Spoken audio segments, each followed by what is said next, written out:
चाह रहे हैं क्या? नहीं, ब्रेक नहीं। असीम बकार साहब, एक सवाल मेरे जहन में, ये तीसरे चरण का चुनाव, मुझे नहीं लगता कि आपकी पार्टी का कोई इसमें स्टेक है, आपकी पार्टी का भी कोई स्टेक नहीं दिखता, लेकिन एक राजनीतिक प्रेक्षक के तौर पर गठबंधन भाजपा और बसपा तीन को आप कहां देखते हैं इस तीसरे चरण में लड़ाई में?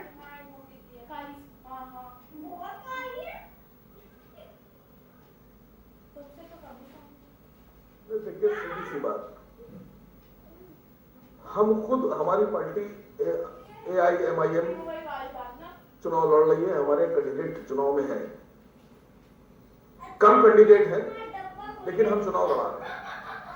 मैं बहुजन समाज पार्टी के यहां प्रतिनिधि मौजूद नहीं है, वरना उनसे भी ये बात पूछता। समाजवादी पार्टी के मौजूद है, इनसे पूछे ले रहा हूं। भारतीय जनता पार्टी से हमें उम्मीद नहीं है, तो भारतीय जनता पार्टी से हम इसलिए सवाल नहीं पूछ रहे क्योंकि हमारी जो बात है वो मुसलमानों को लेकर है।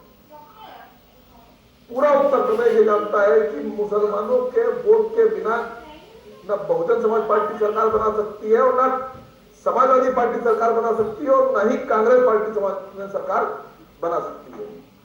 लेकिन सीधी सी बात है कि क्या हमको डराकर बीजेपी आ रहेगी इसलिए हमसे वोट ले लिया जाता है, और बाकी चुनाव के बाद जब सरकारें बन जाती हैं तो मुसलमानों को। लेकिन दूसरे लोग तो ये कह रहे हैं कि आपकी पार्टी वोट काटने के लिए आई है यूपी।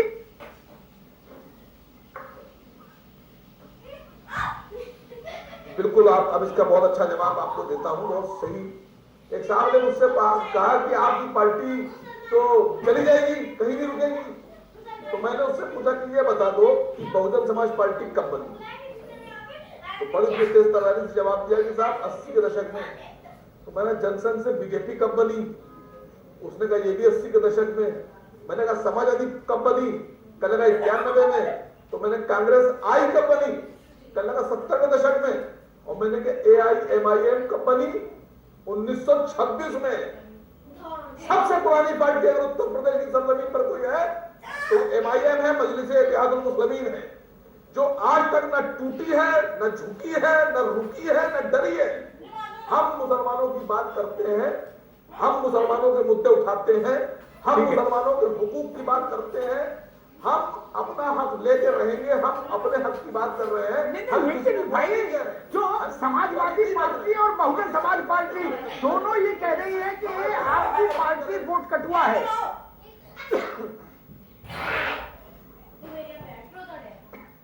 ठीक है, बिल्कुल सही जवाब और सुन लीजिए। 2014 के चुनाव में तो हम कहीं नहीं थे, एक भी कैंडिडेट पूरे देश में हमने नहीं लड़ाया, उत्तर प्रदेश में भी हमने कैंडिडेट नहीं लड़ाया। कांग्रेस पार्टी 2 सीट पर सिमट गई और समाजवादी पार्टी 5 सीट पर सिमट के रह गई। सिख परिवार के लोग जीते हैं, उस वक्त वोट कटवा कौन था जी?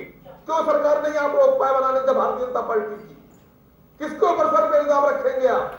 आपको जवाबदेही बनती है आप। अगर हम अपनी बात करते हैं, हम अपनी हक की लड़ाई लड़ते हैं, हम अपने वोटों से कहते हैं कि आप हमारे साथ आइए, तो हम वोट कटवा हो गए। और आप हमारे वोटों की बात करते हैं, आप कहते हैं मुसलमान हमारे साथ आए, हम मुसलमान का भला करेंगे, हम सुरक्षा प्रदान करेंगे, तो आप वोट कटवा नहीं है, आप हक की बात कर रहे हैं। 60% आदमी जो 60% वोट लेकर बैठा है वो 20% में कहता है कि हम तुम्हारी सुरक्षा करेंगे, तुम हमारे साथ आओ। हम कुछ कहना चाह रहे हैं, ब्रेक पे जाएंगे राकेश जी। 20% का पहला हाथ है, संक्षेप में अपनी बात रखिएगा। साथ में आए 15%, 20% के साथ में आए। आप आप हमारे वोट के ऊपर राजनीति करते हैं, हमें अपने वोट की राजनीति करने का हक नहीं है। देखिए अमिताभ जी, मेरे मन में बड़ी उत्सुकता आ रही है और मैं चाहूंगा कि आप आसिम बकार साहब से ये जवाब जरूर ले लें कि कौन सा वो बोधि वृक्ष था जिसके नीचे आसिम बकार साहब को अचानक ये ज्ञान प्राप्त हो गया कि मुसलमानों की असली रहनुमा पार्टी वो MIM है। अब तक ये ज्ञान इनको नहीं था। राजनीति के इतने समय, इतने दशक इन्होंने भी बिता दिए, ये कौन सा बोधि वृक्ष था जहां इनको अचानक ये ज्ञान प्राप्त हो गया? जी, एक छोटे से ब्रेक के लिए हम रुक रहे हैं। आप ये सभी हमारे साथ ब्रेक लेना है, जरूरी ब्रेक। और उन्होंने कहा भाई मुसलमानों की लड़ाई केवल हम ही लड़ रहे हैं 1926 से। समाजवादी पार्टी की नजर में एआईएमआईएम की उपस्थिति उत्तर प्रदेश में किस लिए है और कहां तक है? देव साहब, छोटी सी टिप्पणी भैया।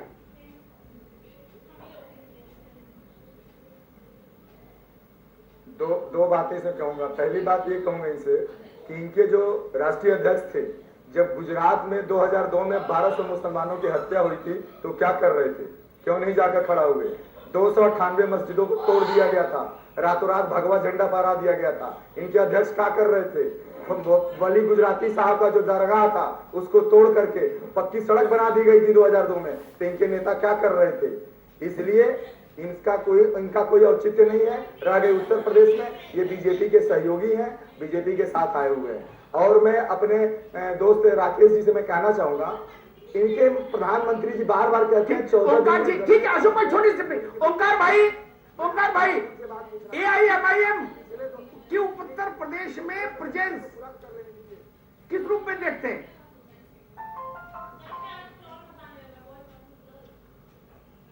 अमिताभ जी नगण्य है, कोई प्रेजेंस नहीं है। और इस तरह से दो चार लोग आके अपना बातचीत करके बोल लेते हैं, वो अलग बात है। लेकिन मैं आपसे ये अनुरोध करना चाहूंगा कि इतना बड़ा टाइम आपने निकाला, आप एक बहुत ही बुद्धिजीवी हैं और ज्ञानी हैं, अपने चैनल पे कम से कम वो बहस कराइए जो जनता को पता चले कि वर्तमान सरकार ने क्या किया और जो सरकार बनाना चाहते हैं उन्होंने क्या किया, वो क्या कर पाएंगे। अगर एक ये बहस हो इस बात की बहस नहीं होना चाहिए कि आजादी के बाद से आज तक मुसलमानों को ठीक है ओंकार भाई। असीम बकार, अशोक देव कह रहे हैं आप बीजेपी की मदद के लिए आए हैं। संक्षेप में आसिफ बकार साहब के बाद क्या जवाब दे? अभी कल तक समाजवादी पार्टी में थे, वहां गा रहे थे, अब यहाँ आ गए तो यहाँ गा रहे, कल और कहीं पहुंच जाएंगे, वहां गाएंगे, तो उसमें क्या है? उसका कोई जवाब तो है नहीं। हम वहां भी मुसलमान की बात करते थे, यहाँ भी मुसलमान की बात करते हैं। जवाब आप वहां भी नहीं दे पाते थे, जवाब यहाँ भी नहीं दे पाएंगे। ये आपको गलत फहमी तो गुजरात में क्यों नहीं गया आपके अध्यक्ष? ठीक है, लड़ना नहीं है। अशोक देव जी रोक रहे हैं आपको, ओमकाना जी आपको भी रोक रहे हैं। अमिताभ जी के पास हम चल रहे हैं संपादकीय टिप्पणी के लिए। अमिताभ जी, चुनौतियां खड़ी हैं, कैसे पार पाएंगे सियासी दल? संपादकीय टिप्पणी प्लीज।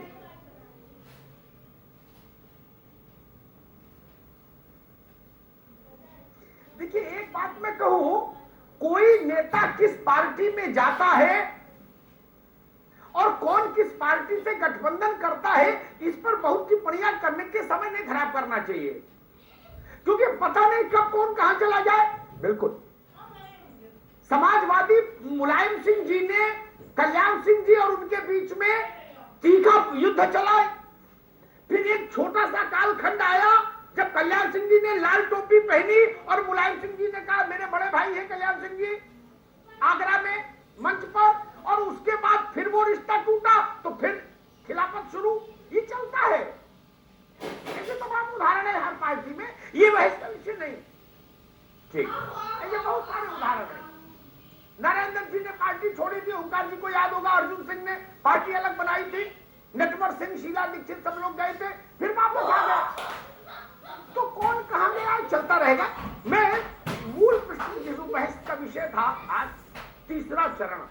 जी, तीसरे चरण में मुझे दो बातें महत्वपूर्ण लगती है जो मैंने शुरुआत में कहा। वो एक तो परिवार से कैसे लड़ेंगे